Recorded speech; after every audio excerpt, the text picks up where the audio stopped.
My cousin Forrest Bourne Jr. went missing October 16th, 2020.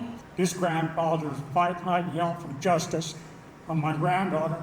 My sister Bessie was reported missing in August 2021. The last time that anybody had seen her was between the 3rd and the 4th. My mom's name was Tawny Irvin, and her life was taken from her at the age of 31 on August 30th, causing my family to find out on August 31st, the day of my 14th birthday. The last time I saw him alive was the morning of January 5th, 2020 at my home. My cousin's missing since October of 2021. I shouldn't have to accept the fact that my mom isn't going to get justice, and no one should have to accept that fact either. I'm here to share my brother's story. He was 13 years old and got killed in San California on the Yurok reservation in 2015. We had reached out to Fresno County to make a missing persons report. They failed to take into consideration that she was actually missing. She was missing 18 days before we found her. When I had spoke to our detective, they kind of mentioned a lot about her history. So I feel like they didn't take it serious because of her background. And until this day, we have no answers. I feel like they could have set aside her personal history to do their job and to look into everything that we saw as a red flag. To our knowledge, there is no investigation about her death or the circumstances which are suspicious about her death. Nothing being said, nothing being done. No statements from law enforcement, no statements from the GERD nurse. On her death certificate, it says, pending toxicology. Not my job, not my jurisdiction, not my authority, not my problem. And honestly, about our family's experience too, like we were raised, educated. Emily graduated from University of Oregon. So honestly, it's like that, wait, this happened to us. There was more than one time we lined her up for treatment, and then she'd call her friend, and her friend would come pick her up and take her before we actually were able to get her into treatment. One of the things my Uncle Gary really wants to advocate for is legislation or something like that to be able to hold people that are in mental crises for longer. There's families missing right now, and they're going through the exact same thing that my family is going through. This is so much of a problem for all of Indian country, because if it isn't our own family, our own immediate family, it's our relatives, it's our friends, it's the people we know and work with. We are all affected by this. Do you know anything about Khadijah, what I've been doing? Could you raise your hands?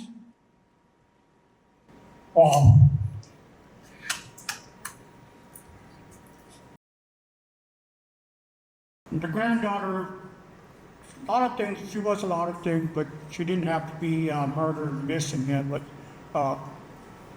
to start out with the domestic violence, that she was beat up by her ex-boyfriend.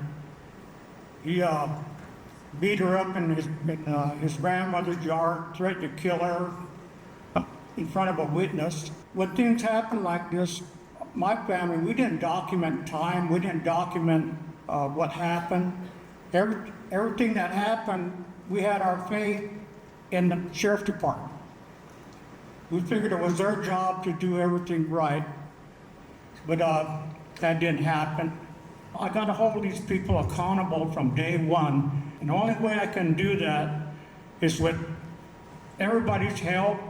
I'm still fighting, I'm still hoping, I'm still praying that somebody will finally step up and tell us where she's at.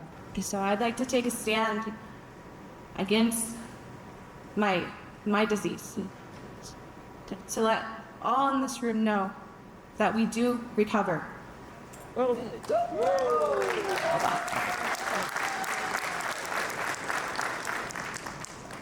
I have 7 years clean and sober off meth.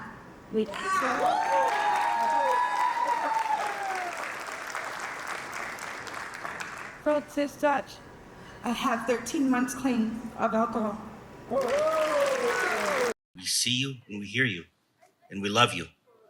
And we're going to continue to work hard for our brothers and sisters that are missing We're going to continue to work hard for prevention. We're going to continue to work hard with changing the laws. We're going to continue to work hard at home. We've been pushing hard on pieces of legislation, having hearings with those that are here, assembled here today with us, that are brought forth from Indian country themselves.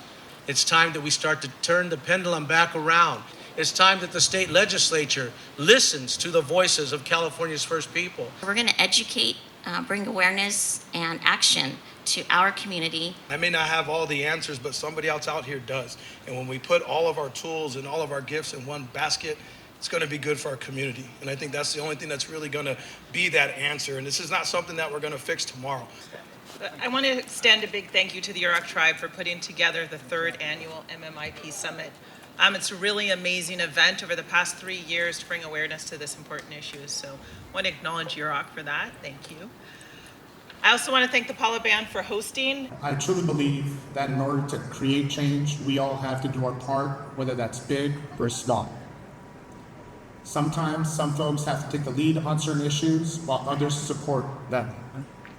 In this case, I'm here to learn and continue to educate myself so that when I'm in Sacramento, we continue to push policies that will further advance us in this fight. We are the help. We are the support. So it is important for the state, the legislators, it's important for the local county sheriffs. It is a team effort that's going to need to come together as one to combat this crisis.